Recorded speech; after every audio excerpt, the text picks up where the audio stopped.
Ironically, the psycho breaking into my house and following me for 2 weeks is hilariously tame compared to the first stalker I ever had. This is the story of my first stalker and how he tried to murder me. When I was in middle school, I was incredibly awkward, as most middle schoolers are. I was lanky, thin and not unliked but not popular. I was a tomboy and I grew up to be a lesbian, and yes, this is an important detail, and I'm pretty sure half the school had figured my sexuality out before I did. So it came as a great shock to me and half the school when a boy did eventually ask me out. I had a crappy home life and was desperate for attention, so despite not really liking the guy at first, I said yes. My friends were happy for me. For less than a week before, my best friend and one of the prettiest girls in school came up to me and told me that while I had been out to lunch with our other mutual friend, she had seen him skulking around the subway we'd eaten at. I found this confusing and weird but didn't really pay much mind. The next few outings I did keep an eye out, and he did indeed follow me. Keep in mind, he's my boyfriend, we're literally dating. He doesn't have to act like this. He's not being shy and trying to ask me out and not sure how. He's already done that. So why is he following me? I'm confused, but middle school me brushes it off, thinking all boys are like this. Maybe he's just jealous. His fears weren't entirely unfounded, I'll admit, as this other kid who I didn't know at all frequently liked to come up to me and say things like, "Oh, coffee. I'm so sorry but the condom broke last night. I think you're carrying my child," which honestly WTF, but story for a different time. So I assume he's just following me because he's jealous. A week later, I'm done with his shit and confront him on this. He gives me the weakest excuse: "I'm just protecting you." This is lame for several reasons. 1. Wouldn't it make sense to just come with me and not stalk me from a distance? 2. I'd once and very publicly punched a boy 2 years older than me in the face for grabbing my ass and refusing to let go until I hit him. I've made it clear I can't look after myself. This doesn't sit right with me, but I tell him to knock it off and leave it at that.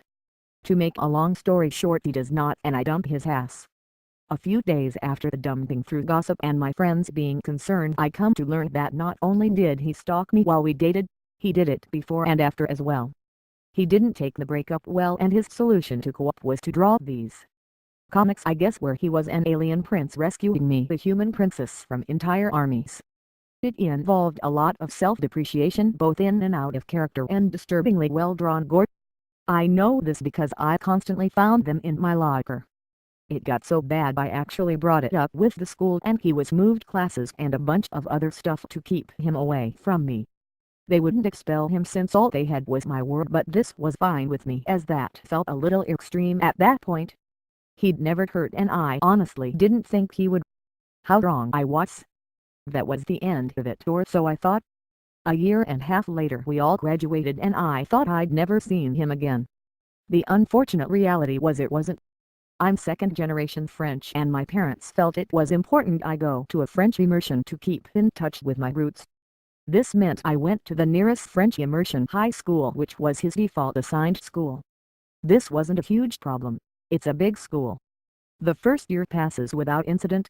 By mid-11th grade, however, almost all of my female friends have mentioned they think they're being followed. Sure enough, my one friend from the same middle school, Jillian, gets followed, and she confirms my suspicions. It's Stalker ex-boyfriend. At this point I'm irate and a little pissed off. It's been 2.5 years. Get over it, move on, and stop being the kind of person who follows my friends around the mall. Honestly, looking back, I wish I had said something sooner. The day after my middle school friend confirms for me, my other friend, let's call her Sarah, comes to school with her knuckles bruised and murder in her eyes. Sarah tells us that last night she'd woken in the middle of the night by the sound of her cat Ringo crying, not just crying but meowing and hissing like nuts right in her ear. Turns out Ringo had caught sight of Stalker on the balcony staring into her window and just standing there in the pouring rain. No umbrella, no hat, just standing there in a t-shirt and jeans soaking wet in the middle of October. Her knuckles were bruised because in the seconds between waking up and seeing him she'd jumped out bed and out of pure fear and instinct had punched the window. It scared him off, but she wasn't going to just let him get away with this. She screams for her dad, and together they chase him like 4 blocks before losing him. They called the cops but didn't do much aside from say, "Well, he's gone now." Call us if he turns back up." Obviously she livid. There's nothing we can do about it though at this point except walk together and glare daggers at him whenever we see him. A week later Jillian comes to school and informs us Stalker had scoped outside her store for her entire 6-hour shift the night before. This was the last straw for all of us. We all decided we'd confront him the next time we saw him as long as we weren't alone. The opportunity arises that very day. After school ended we all gathered on the train station to head home. I'm on the platform with Jillian, Sarah and my at the time girlfriend Blake and 2 male friends, one who's slightly autistic and one who's a tank of a guy standing at 6'2" and regularly hits the gym. We'll call him Jake. Jillian catches sight of the stalker and points him out. I ask my friends to hang back while I confront him but tell them to keep an eye on us. Reluctantly agree. Now at this point I still think he's a harmless weirdo who just needs to get his head out of his ass before someone actually beats him for what he's doing. I walk up to him and tell him he needs to stop stalking me, stop stalking my friends and never look at us again. I'm being firm but polite. His immediate reaction is to call he disguising a more homophobic slurs. "You're going to help blah blah blah." Nothing I haven't heard a billion times before. I tell him once more to stop bothering me, stop following my friends and learn some manners before I get the cops involved. He gets all tense and rigid and I'm thinking good, mentioning cops scares him except he's not scared. Before I can really think about what's happening he's pushed me off the platform and in front of an oncoming train. I fell backwards and hit my head against the railing and was quite dazed. A few things happened all at once after that. Blake screamed so loud and with such fear in her voice I can still hear it to this day almost 8 years later. My autistic friend, startled by the noise and also havens in me fall runs the opposite way screaming murder at the top of his lungs. Jake was moving before I'd even fallen all the way. Now I had started to recover and started getting to my knees just in time to see him plow into this guy like a fucking linebacker on steroids.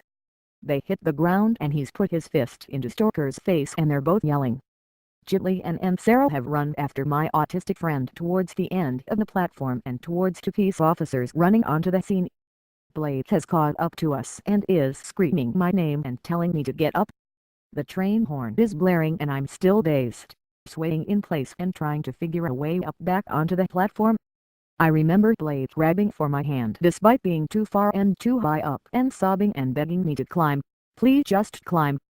I'm not sure what it was, survival instinct, Blake's fear and pain or the sheer desire to just get up and punch him for myself, but I do a really shitty run and jump at the edge of the platform. I hit it pretty hard and not high enough, just enough to wind me though. Blake, Jake and several other strangers all surge forward and grab me anywhere they can reach and pull me up just seconds before the train comes into the station. It's a serious blur after that. I remember Blake holding me and crying and rocking and touching me anywhere she can, my arms, face, chest, legs, anywhere as if to make sure I'm real. The other people on the platform are all on their phones calling 911 and offering help where they can. I think some were comforting my friends or others. There was a lot of shocked and crying people on that platform. By now the 2 police officers have arrived. One is doing damage control and talking to Jake, the only one really capable of doing so at the moment. The other is checking on the would-be murderer and cuffing him once he's on his feet. Everyone gave their statements. Paramedics arrive and I'm taken to the hospital and would-be murderer as well. I remember Blake being glued to my side the whole day and night. I remember getting to the hospital and talking to cops and having a really big headache. I've either forgotten or blocked most of that out to be honest. Eventually I'm given my diagnosis, just a minor concussion before being allowed to go home. The would-be murderer is carted off and most certainly going to jail. I know he's alive and going away for a very long time and that's all I care about. Overall the whole ordeal lasted 3 years and seriously messed with far too many people's psyche and ability to feel safe. It's 7 almost 8 years later since that day and I still wake up with nightmares and sometimes screaming. I'm no longer with Blade due to 2 reasons completely unrelated but she was really what got me through all that crazy. I'm with someone else now, engaged actually. Jake is set to be my best man because without him and Blade and the bravery of several strangers I wouldn't be alive today to tell you this story. So this happened when I was 9 years old during the summer. I grew up living with my parents and younger sisters, and our house was situated on a cul-de-sac. At the end of our cul-de-sac there were a row of hedges, with an opening at either end that led out to a huge field that had a tennis court, a playground, and a long pathway. This is relevant for later. I've attached a basic map to help visualize. Everybody that lived on our cul-de-sac knew each other pretty well. There were also a few kids my age, so I spent most of my free time playing outside on the grass with them. It's also worth noting that it was absolutely forbidden for any of us to venture out beyond the hedges without an adult, because our parents wouldn't be able to see us from their houses. So one late afternoon, there were around 5 of us sat out on the grass chatting. It was pretty rare for somebody that didn't live on a cul-de-sac to pass through, so it caught our eye when we saw a man making his way hurriedly along the pathway closest to my house. He had a scowl on his face, and stared directly at us the entire time he was walking past. There was just complete silence between us until he walked through the hedge opening. We all had stranger danger ingrained in us, and I could tell by the other kids' faces that they too felt uneasy about him. We then immediately asked each other if anybody knew or had seen him before. None of us had. It was quickly forgotten about, and soon enough each of our mothers had called us in for dinner.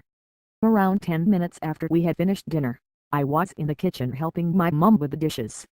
Our kitchen had a large window that faced out onto the grass outside, so I was taken aback when the same guy walked past again, in the same hurried manner with the same scowl, this time staring directly into our kitchen as he walked past.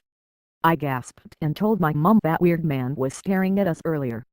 She looked up at him walking past but didn't say anything, until he immediately walked past in the opposite direction, again staring straight at us as he walked past.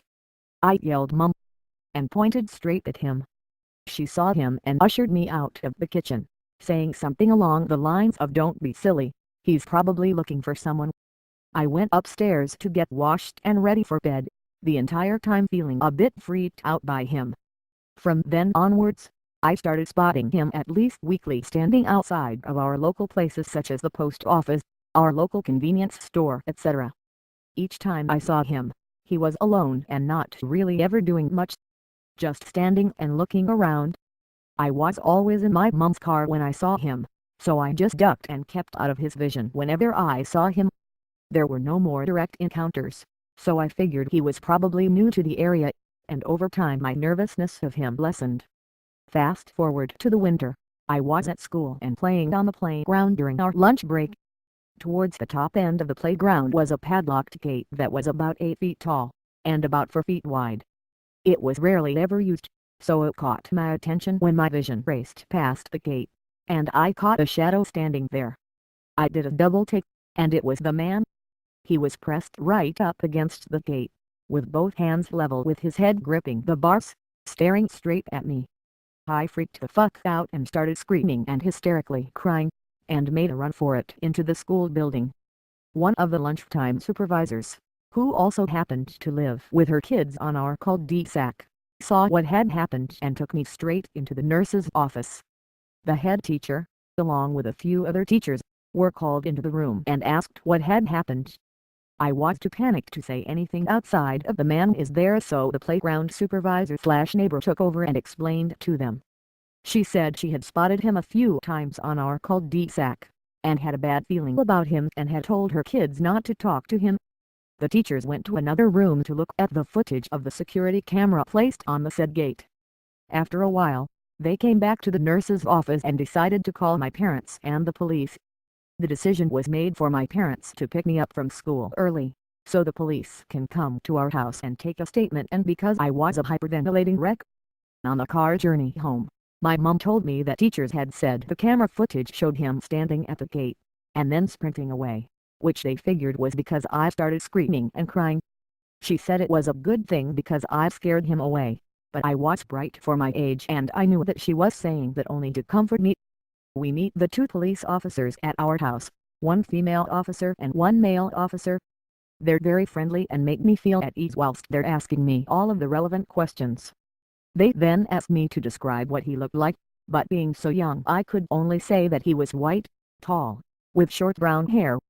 They pressed for more information, such as tattoos, but the only thing that came to my mind was that he looked like Dan Sullivan from EastEnders, a character from a popular show here in the UK.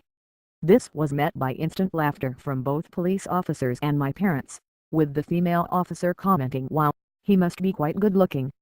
As soon as she said this, my heart sank. After a while the police had wrapped up the statement, and told us to notify them to any more occurrences with this man.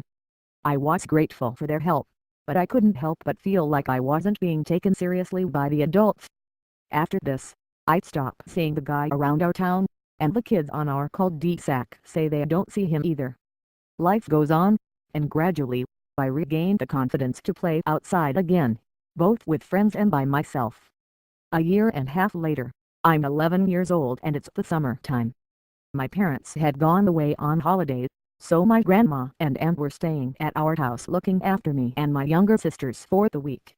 They were a lot more lenient than my parents, and would let us play out for longer, and they even let me play over at the tennis court beyond the hedges.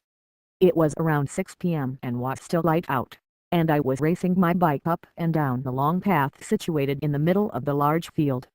I had completely worn myself out, and I was on the part of the path where it forks off near the tennis court, so I just sat on my bike for a while trying to catch my breath, whilst watching a group of people further down on the field playing cricket. Next thing I know, I hear somebody quietly, but loud enough for me to hear it, say, "Hey." I looked around, but I couldn't see anybody close enough that I would have been able to hear. I then hear a whistle, which leads my eyes directly over to an alleyway sandwiched between the hedgerow and the tennis court. I recognize it to be the man from when I was younger. The sheer shock of seeing him again completely froze me up, and I couldn't move. He steps out of the alleyway with one hand over his crotch area. He then uses that same hand to gesture me to come over, and it's then that I see that the top button of his pants and his flies are undone. I accept the very worst is most probably about to happen, and I instantly go into panic mode. I know that I need to get to safety ASAP, and I figure out my options. The first option is to head straight down the field to the group of people playing cricket, but I don't know these people and I don't know if I can rely on them to keep me safe from this man. My second option is to ride my bike as fast as I can down the path past the tennis court, around the corner and into my cul-de-sac. However, the man is in the alleyway, and if he ran through it he would easily beat me to the hedge openings to block my way or catch me if he wanted. I start pedaling like a madman, and decide to head to my cul-de-sac. As I turn the corner, I can't see that he isn't at the end of the alleyway yet, so I bomb through the hedge opening. I hear him running and saying, "Just come here," so I race down the pathway and make it to my house. The entire time I'm shouting for my grandma and aunt, and the kids playing out on the grass figure something is up and ask what is wrong. I ditch my bike outside my house, go inside and lock the door, and I find my aunt in the kitchen. She's panicked and asks me what's wrong, so I explain everything as fast as I could and say we need to call the police. The next thing I know, I hear the kids outside yelling and screaming "Go away" and calling for their parents. We look outside the kitchen window, and the man is walking past our house looking at me dead in my eyes, completely undeterred by the commotion outside and my aunt standing next to me. He walks out of our line of vision, out of the cul-de-sac and down the road. My aunt tells me to quickly come with her in her car to follow him, so she can at least see if she can follow him to where he lives. I get in the car and sit in the passenger footwell, out of sight. After about 4 minutes of driving, she brakes and asks, "Is that him?" I poke my head up, and we're literally outside one of my best friend's houses. He's standing at the old beaten-up telephone booth that hasn't worked in all the time I've known it to be there. He's holding the phone to his ear, but isn't saying or doing anything. To his right are 3 girls, a little older than I am, sat on a bench chatting away, oblivious to the man stood silently at a public telephone that doesn't work. My aunt parks her car and says she's going to sit and watch to make sure the girls are okay, and tells me to stay down. After no longer than a minute, my aunt says the girls are getting up, so I poke my head up again and I see them go on their way. Suddenly the man literally just drops the phone and turns around on the spot to face the girls. Before he can even take a step out of the telephone booth, My aunt starts honking her horn and opens her door to yell at him to go away and leave the girls alone. I see him completely freak out and make a break for it up an alleyway, of which has 2 exits. The girls turn around and try to figure out what's going on, but my aunt pulls away and was heading over to one of the alleyway exits. My aunt tells me to get her phone from her bag and to call the police. We get to exit number 1, but he is nowhere to be seen, so we head to exit number 2. Meanwhile, the policewoman on the phone says she is sending for a patrol car to the area and another to our house so we can give a statement. We get to exit number 2, and again, we can't find him anywhere. We decide to head home to meet the police, where I give another statement. The police officers sent this time around take me much more seriously, and after the statement was given they said they will also spend some time driving around the immediate area looking for the guy. From then on I didn't see the man at all, and nor did my friends. We didn't ever receive any type of update from the police, so I never knew what came of the investigation. The situation ended up with me being super protective and paranoid over my younger sisters whenever they were playing outside unsupervised, and I worried that if they were caught up in the same situation, they might not have been as lucky as I was. So scary weird guy, let's not ever meet again.